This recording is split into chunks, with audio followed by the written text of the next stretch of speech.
Hello and welcome, I'm Ankit Tuteja and you are watching Tech It Out. This week, we tell you everything about the digital arrest scam. We explain how you can choose a good password manager and find out about the latest advancements in the field of robotics. Let's get started.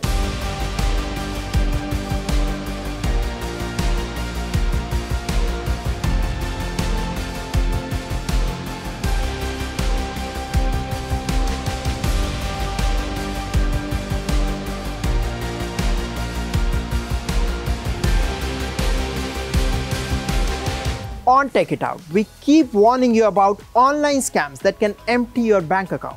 In this story, we tell you about a fraud that is trying to dupe people online. We get you more details in this story.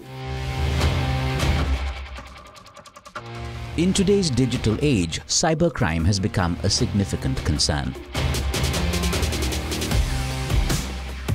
Fraudsters keep coming up with new ways to deceive people online.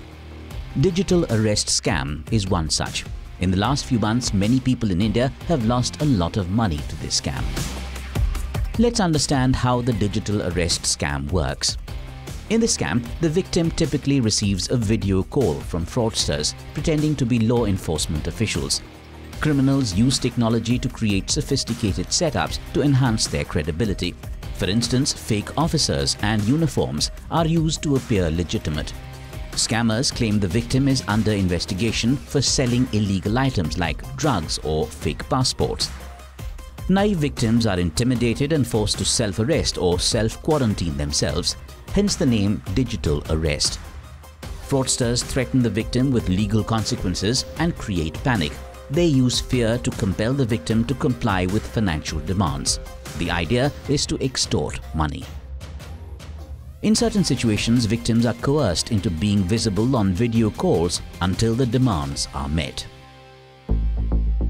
Recently, Dr. Pooja Goyal, a respected gynecologist from the Indian state of Uttar Pradesh, lost over 59 lakh Indian rupees to scammers posing as telecom officials.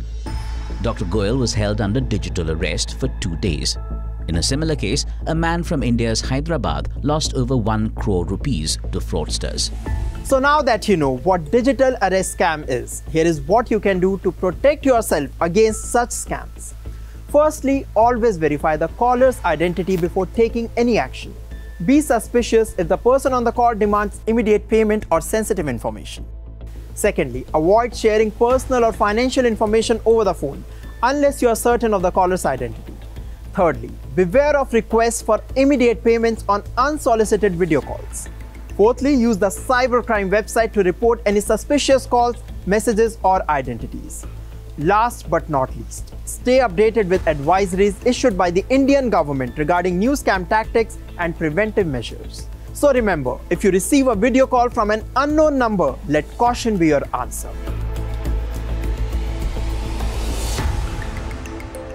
What if I tell you that you can easily manage all your online passwords? You will not have to remember them. You will not have to worry that somebody could steal them. All that is very much possible. Watch this report for more details. Everyone has too many passwords for emails, social media, e-commerce, bank accounts, and streaming services. With time, these credentials keep multiplying. According to some unscientific studies, the average person has hundreds of passwords. That's a lot to keep track of. You might be tempted to recycle them, but it's one of the bad password habits that cybersecurity experts warn against. Instead, use a password manager. They've been around for a while and can be useful tools to keep on top of your credentials. But they can also be intimidating for those who aren't tech savvy. So here's how you can use them.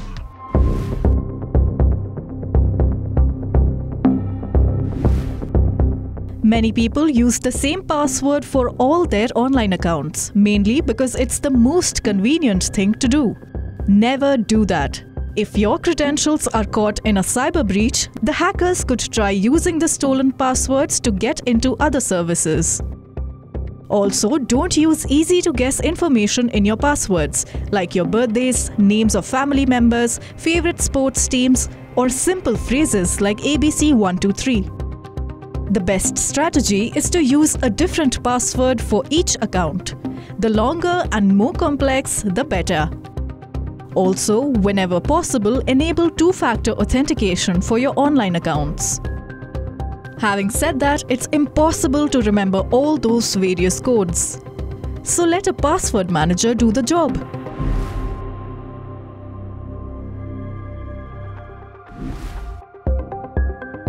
The basic concept is simple. Your passwords are stored securely in a digital vault. When you need to access an online service, it autofills the login and password fields. The only thing you'll need to remember is a single password to open the password manager. Most password managers have a smartphone app that works with mobile browsers and other apps and can be opened with a thumbprint or facial ID scan.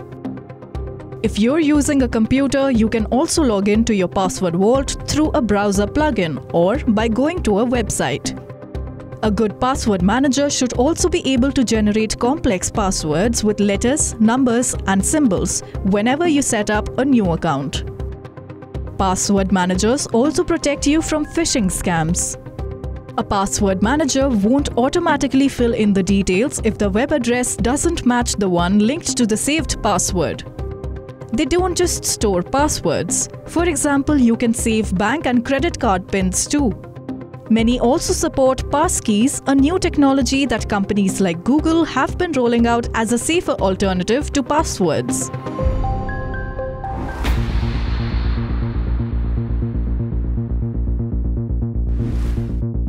There are dozens of password managers on the market, so it can be hard to figure out what's best for you. Check out the tech review websites that have conducted in-depth testing and compiled rankings of the most popular services.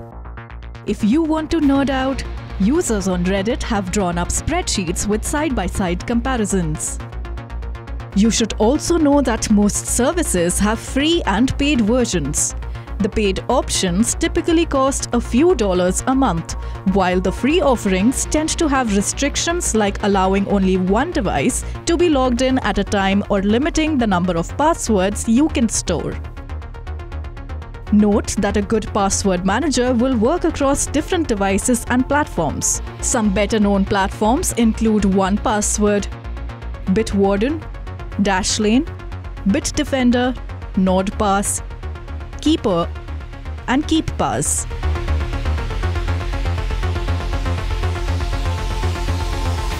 We keep bringing you updates from the world of robotics. In this story, we tell you about an autonomous farming robot that can help farmers remove weeds from their fields. This is Claus, a robot set to transform sustainable farming. So what exactly is it? The robot's name itself reveals its purpose.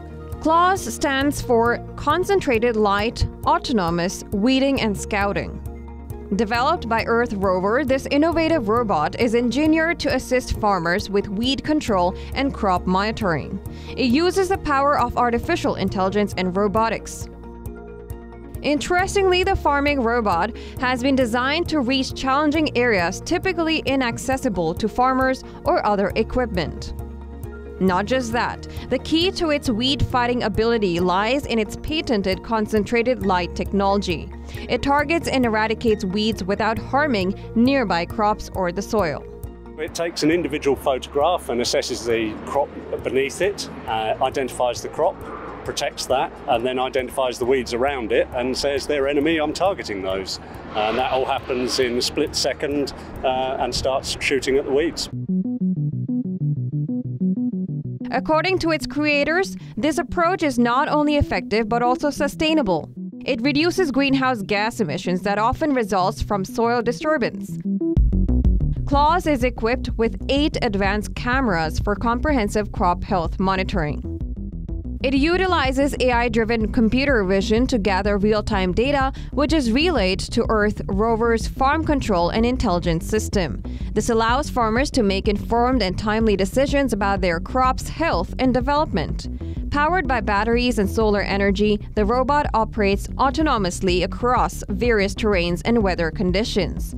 Sub 350 kilos, battery and solar powered, can run 1.5 hectares over 8 hours, so it's 4.5 hectares in a day. It's comparison 4.5 ton tractor with an implement on the back. Can't get in the field when it's wet, whereas this can. So it basically enables a different way of farming. It allows farmers to get into the field when other equipment cannot. Earth rover plans to roll out units of the farming robot for customer testing in 2025. The commercial availability is expected in 2026. The company aims to offer outright purchases as well as service model for those who may be cautious about fully committing to this new technology. Robots have come a long way. They can now help doctors perform surgeries, not just on adults, but on children too. Watch this story for more details.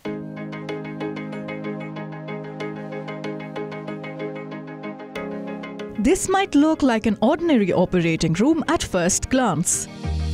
However, the surgeon conducting this procedure isn't standing by the table or even close to the patient.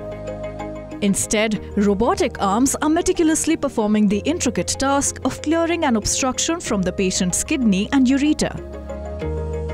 These robotic arms handle most of the surgical work, which is directed by the lead surgeon using joystick controls. Robot-assisted surgery has been increasingly common in healthcare practices in the UK. Southampton Children's Hospital in England is leading a UK trial of the use of an advanced pioneering robot-assisted device called the Vercius surgical robotic system. The new robot has advanced precision and maneuvering capability that allow it to be used on younger patients. Following a successful series of trials on adults, 7-year-old Reese is the first child in the country to be operated on with the device. Reese ended up in the hospital after a recent playground accident where tests revealed an obstruction that was blocking the flow of urine from his kidney. To address this, a procedure called laparoscopic pyeloplasty was performed. Reese's family was initially taken aback upon learning that the surgery would involve robotic assistance. When I first heard there's going to be a robot operating on it, I was like, eh? But then obviously when you find out more that it's a doctor operating the robot and everything like that, it's just, yeah, it's a lot more understandable. It just shows how advanced technology has come and how intricate they can get into places that aren't easy to in a normal operation. Evan Brownlee is the surgeon who performed the procedure. The robotic arms used in this procedure have a 720-degree range of motion. This allows surgical instruments to be small enough to perform complex operations on children. Created by Cambridge-based CMR Surgical Limited, this robot-assisted device aims to achieve a level of precision beyond human capabilities. How? By utilizing tiny surgical instruments, robotic control, and a magnified high-definition display. The robotic-assisted bit is still the same idea, a little cut on the tummy, a straight shaft of an instrument, but the instrument on the inside, instead of a straight jaw, has a full wristed motion to it. And then on the outside, instead of a straight handle, you've got something that looks more like a joystick. So it's still fully surgeon-controlled. Robotic-assisted might sound like it's automated in some way, but actually it's still surgeon-controlled. The surgeons taking part in this pioneering trial hope to see pediatric robot-assisted surgery become common practice across the world. Tesla is recalling more than 1.6 million cars in China. A factory in Egypt is producing ICE using an eco-friendly technology. The week gone by was buzzing with a lot of interesting tech developments, and we bring you the most important ones in a tech wrap. Tesla has recalled more than 1.6 million vehicles in China. That is nearly all Tesla vehicles sold in the past 4 years in mainland China. The recall covers Tesla S and X and Chinese-made models 3 and Y, produced between October 2020 to this year in July. According to Tesla, the recall is happening because of faulty software. Some of the vehicles may not be able to detect when the bonnet is unlocked, which might lead to front trunk covers opening suddenly. In some cases, the front trunk might open while driving, which could lead to road accidents. Tesla will be rolling out an over-the-air software update to fix the issue. This is not the first time Tesla has launched a large-scale recall in China. This year in January, Tesla recalled 1.6 million vehicles in China to fix its autopilot-assisted driving system. Researchers in Scotland are developing a national quantum network to enhance data security in the UK. Quantum networks function like the internet but use quantum signals for ultra-secure, high-speed communication. Led by Harriet Watt, University in Edinburgh, the Integrated Quantum Networks Hub is part of the $203 million UK government initiative. This project aims to strengthen cybersecurity by boosting defenses against hacking and enabling future quantum computer connections. Once developed, quantum computers are expected to be faster than the current supercomputers and conventional computers. However, cybersecurity experts argue that while quantum internet would be secure against wiretapping, it wouldn't be able to stop other cyber threats like social engineering or malware. New research has indicated that excessive smartphone use poses mental health risks for teenagers, including anxiety, depression, and insomnia. Researchers at King's College London conducted 2 studies.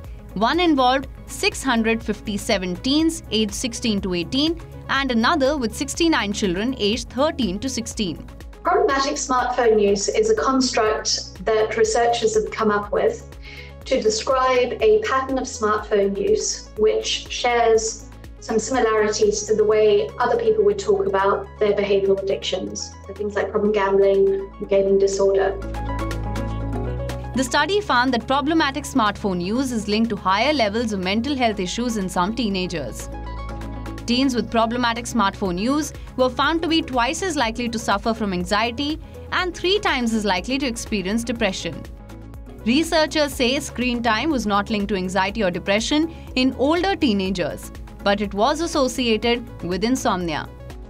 The researchers suggest that doctors might eventually recognize problematic smartphone use as a condition. To address this issue, Dr. Karg advises parents to discuss healthy usage habits with their children. From sun protection clothing to ice makers, China-made cooling products have witnessed explosive growth in exports. The reason? Increase in heat wave across the northern hemisphere. According to reports, this year, between January and June, China exported around 38 million air conditioners, a year-on-year increase of over 21%. During the same period, the country exported over 39 million refrigerators, up from 25% 1 year ago. Many Chinese companies are experimenting with new innovations to cash in the high public demand. High Hope Zhongshan Cooperation is one such Chinese company.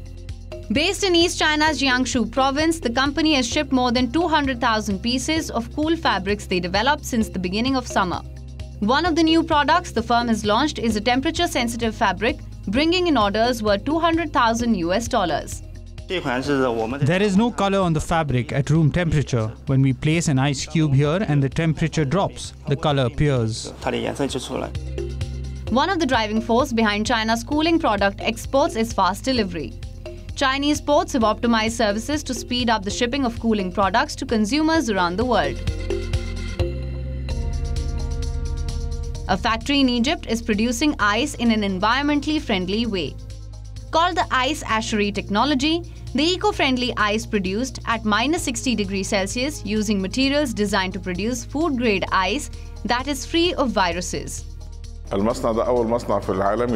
This factory is the first in the world to use ice ashery technology, which reduces thermal emissions, lowers the carbon footprint, and minimizes water waste. It achieves up to 99% of water savings. We are pleased to establish this factory in Egypt as our first venture into the production of food-grade ice, and we are pleased to spread this technology worldwide. The whole world can benefit from this technology, especially as we face global challenges with thermal emissions and energy conservation. This factory meets the difficult balance of saving both energy and water while introducing a new product to the market with a freezing temperature reaching -60 degrees Celsius, providing extremely high cooling power. This is particularly beneficial for food-related uses around the world. وده مفيد جدا في الاستخدامات الغذائية في العالم كله.